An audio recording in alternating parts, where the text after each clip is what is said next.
Afternoon. Dwayne here, Dry Creek Wrangler School. Um, and Good to be back with you again. I haven't sat down and recorded a video for a while. I've placed two videos up, uploaded two videos that were kind of showcasing the school. And I greatly appreciate all the compliments I got on those videos. And But I need, if you're not clear and don't understand, I'm not the one that recorded those, okay? Couple different groups contacted me and said, hey, we want to come in and make a little short film about school and what you're doing. So we worked it out and they come in. And both of them, they did a beautiful job, and I'm very grateful for it. But I didn't do it.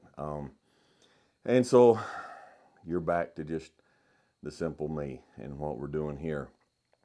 I we want to catch up here. We are booking for next year for the school. The scheduling is changing a little bit.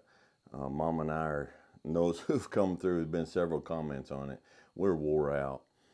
We go basically 7 days a week for several weeks at a time before we take some time off. And we're just not going to do that next year. All right. So we're having the school.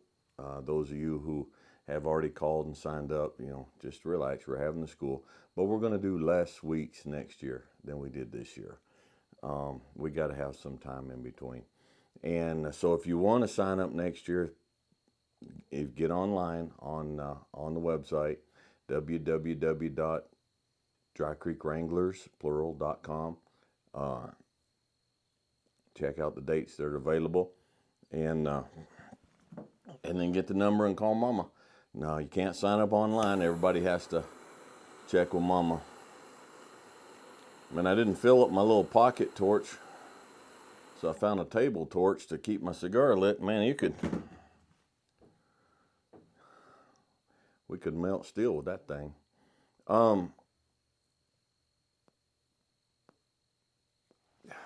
So Mom and I have 7 children.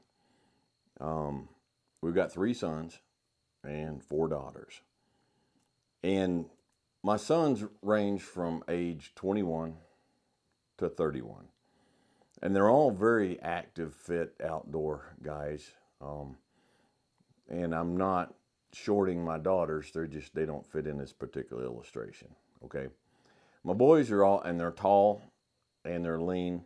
And when we're together, no one has to question the bloodlines of those of us that are together. The family resemblance is very strong. My oldest son's a firefighter, and he also has a horse, and he's packed and guided, and before he's a horseman. My second son is a packer in Idaho. He's been on here. And my youngest son is cowboying in Texas, and he's been on here. Now, my boys, I'm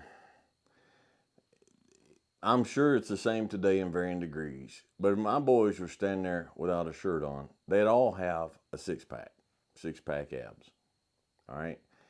Now, if I was standing there with them without a shirt on, which ain't never going to happen, you would not see a six-pack, all right? There's this thing in fitness and working out, everybody, they want that six-pack abs. The thing is, everybody has abs. Abdominal muscles. Everybody has abs. Now, my boys, they're all very lean, like I was when I was their age. But if I were to stand there without a shirt on, you wouldn't see my abs, although I have them just like my boys do. But why wouldn't you see mine? Because they're covered up with a layer of fat. That's what a middle-aged man, he should have that protective layer of fat. He should have that reserve there, I guess. But anyhow, they're there, but they're covered up with fat. And a lot of times we try to build something in life, in ourselves. We try to, I don't have this, and I should have this. I should be this. And so I want this. I want to do this. And so we work to do it, and we work to do it. And we never can seem to make it happen. We never can seem to create in us that characteristic that we know that we need, that we should have. You know, maybe a lot of times that characteristic is already there. And it's always been there. But it's covered up with a layer of fat. You know, the saying is you can't out exercise a bad diet. All right, you can do all the crunches, you can do all the sit-ups, you can do all the weightlifting. But if you leave the gym and go out and eat a whole pizza, all right, and come home and sit down on the couch and eat a whole bag of Doritos, I'm not saying you won't build muscle, but I'm saying you're going to be fat. And you're still going to have a fat belly. Now, are your muscles, are your stomach muscles, your core and your abs, are they getting stronger? Probably so. But you'll never see them. They'll never be revealed. They'll never be exposed. Why? Because you're covering up with fat. And a lot of times in life, you're doing all the extra work to expose a characteristic in you that you're missing, that you need, that you wished was readily available. And no matter how hard you work at it, no matter how many motivational videos you watch, no matter how many books you read, no matter how many times you get up in the morning and you tell yourself, not today, not today, I'm not going to do that. I'm going to reveal that part of me that I know should be there. But then throughout the day, we cover it up with fat. And nobody can ever see it. Like what? Like gentleness. Fellas, it is not unmanly to be gentle. It's unmanly to not have any gentleness. There's nothing being manly about being a bully, being a punk, being mentally and emotionally abusive and bombastic. And sometimes young men and older men, they say, you know, I need to be a little bit more caring, a little bit more gentle. I need to find that side, but they're afraid. They're just like a woman going in, wanting to go to the gym and start lifting weights, but she's afraid that she's going to get bulky, and so she won't do it. And a guy's afraid of becoming a sissy if he shows some gentleness. So that fear is a fat. It's a fat that's covering up something that's already there. They won't do it because they're defensive, because they grew up in maybe a bad family situation, or they were bullied in school. Maybe they won't do it because they're angry all the time. And that anger, you know, we've talked about this in other videos, and that's a subject that's very personal and close to me because it's one of the worst things I've fought for years.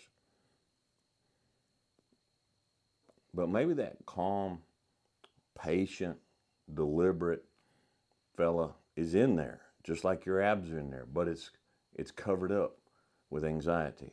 It's covered up with stress. It's covered up with toxic relationships. It's covered up with bad diet. It's covered up with health problems. It's just, there's just layers and layers and layers and layers of fat covering up that part of you.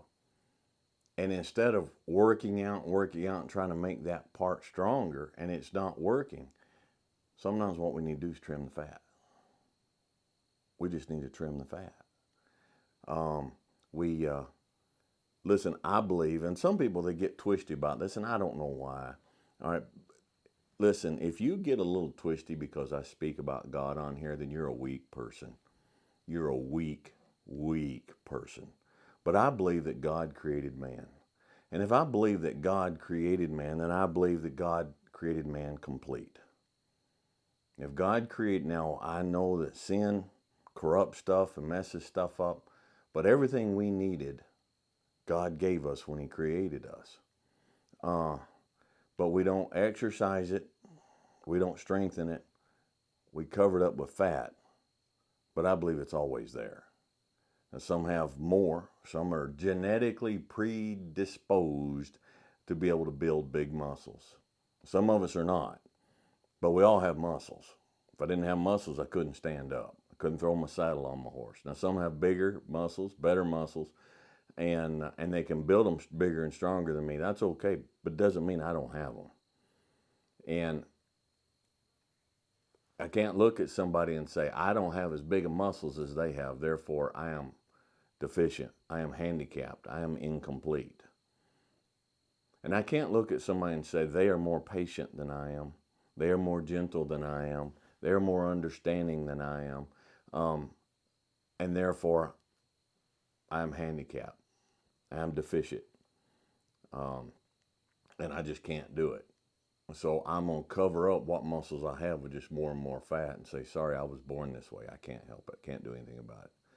Listen, you folks that are trying to improve yourselves, keep learning, keep growing, keep reading, keep studying, keep working at it. But it's not just the taking what you don't have and using it to build something that needs to be stronger. There's also equally trimming the fat. Trimming the fat. All right. I used to use this illustration before. Okay. You got two fellas that are fixing to run a race. And let me stop and say this. The fat is not always bad stuff. Very, very important. All right. Now, if you've got pornography in your life, if you've got excessive alcohol in your life, if you've got there's a lot of things you could have in your life that's bad. And people will say, I don't have that stuff. But I still can't trim down and slim down and get to working weight. You got two guys that are fixing to run a race. All right. One of them sits down and eats a huge pasta dinner with a bunch of French bread. And he pulls on his Danner hunting boots. And he puts on a tool belt because he may get out there and something may need to be fixed. And he puts on a backpack with snacks. So he's got some sodas in there, and he's got some granola bars, and he's got some stuff in there because he might get hungry while he's running. Now, if these two start out at the same basic speed and athleticism and skill level, it don't take a genius to figure out who's going to win that race. The one that's going to win the race is the one who trimmed all the excess and the unnecessary off before he took off running.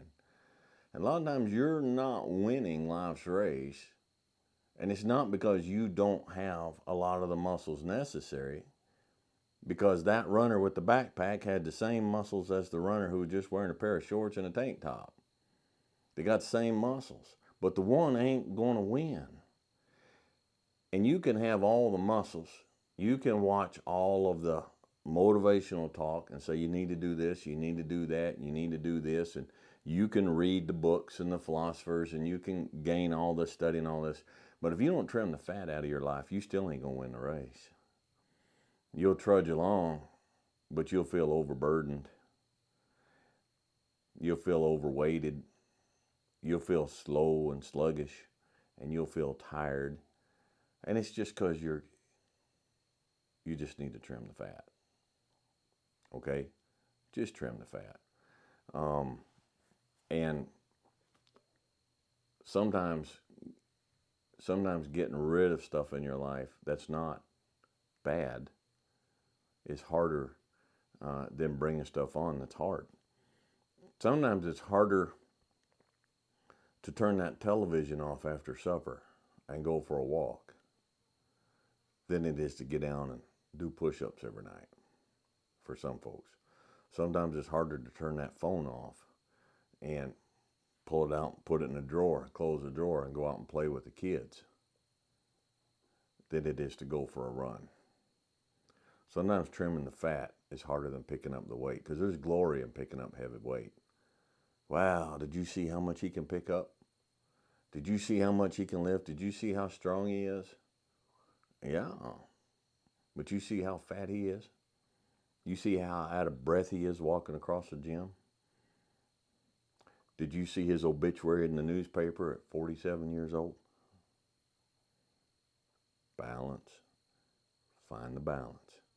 Build the muscle, but trim the fat. Okay? Hope that encourages you a little bit. What we got going on? Shane Werda there at cigarplace.biz sent me some cigars. And I hadn't had these before. They're the Aliados. They're by E.P. Carrillo. And they're really good. We were talking, and he said, "You want me to send you some cigars?" I said, "Send me something new to try that I can tell folks about." And this is a good one. Now I may get this wrong. You'll want to look it up. I think they're made in these are from the Dominican Republic, and they've got Dominican and Nicaraguan cigar leaves making them up, and they got a good flavor. They got a good spice. They're not a super mild creamy, but they're not like my Partagas Black Labels. And they're actually good cigars, so you ought to give them a try and see what you think, and get on Cigar Place there and order you some if you don't have someplace local. And let's see, the other thing I want to touch on before we leave, I've touched on this before. Mom and I are going to be in Las Vegas December. I've got the dates. I think 8th through 12th, but I don't know that exactly. I'll have to look that up and get that to you next time. But we're going to be in Las Vegas for the NFR. We won't be at the NFR. We'll be at the Cowboy Christmas. So our good friends and our partners here, Rand's Hatters out of Billings, Montana, which I've had a number of students come through and they've got new Rand's hats on. And Rand's has a line now. They're building it of ready-made hats instead of waiting a year to get a handmade one. And they're a little bit more affordable for someone who doesn't make a living at this. And but they're still the same quality. They're excellent quality beaver hats. So anyhow, we're going to be there at their booth. That's where I was going, and I got sidetracked. All right. So we're going to be at Rand's Hatters booth for Cowboy Christmas in December in Las Vegas. So come by and say hello. The other thing is, one more thing, I feel like, well, anyhow, give me some feedback on here. We're starting a new thing. People been hammering at us for a year now to do this. And I'm like, I don't want to get into that. I don't know how to do it. And we got too much going on. But somebody that's much, much smarter than us come in and sat down and said, this is really easy. So we've got some t-shirts made up. We got a Shopify account, and we got some prototypes made, and I wish I had brought them out and shown you. But if there's enough interest in this, we're gonna start making t-shirts and hats and stuff like that available. The next video I'll have one out here to show you, and if this is something that folks have some interest in, then we'll provide it. And so anyhow, I appreciate you guys sticking around. We went up we went up a few days ago to a lodge above here that have horses and horse operation, and held a clinic for them and had a great time. And so Mom and I kind of been off this week and catching up on stuff, and we start back in this coming Sunday. The new group of students come in, and we got 6 weeks of school left for this year. That's it. And when we're done, going to my daughter's wedding in Kentucky, and then I'm booking it up in the mountains of Idaho, and you'll have to burn the stump and sift the ashes if you want to find me for a few weeks. And so anyhow, I want to wish you guys all the best, and just be logical, be reasonable, be safe, and have fun. And we'll catch y'all next time.